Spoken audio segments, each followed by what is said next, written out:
Groot aantal verdrinkingen in 2025, dat meldt de Extra vandaag. We hebben het hele jaar door berichten gehad van mensen die verdronken in zee. In totaal waren het er in 2025 meer dan 20 en daarvan waren meer dan 10 toeristen. Dus je kunt bijna aangeven 2 per maand, 2 keer per maand overlijdt iemand in de zee. Afgelopen zaterdag werd nog iemand in het water aangetroffen. Die is door reanimatie gered. Dat was bij Playa Pescado, maar afgelopen donderdag is bij Bahia Beach een Amerikaanse toerist overleden. Beide gevallen veel consternatie natuurlijk op de stranden als zoiets gebeurt. En in de meeste gevallen zijn er wel personen ter plaatse die het slachtoffer kunnen reanimeren.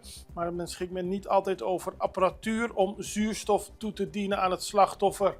Misschien dat daar, zoals schrijft de Extra, naar gekeken kan worden door de regering. Want het aantal is hoog, maar toerisme is een belangrijke markt voor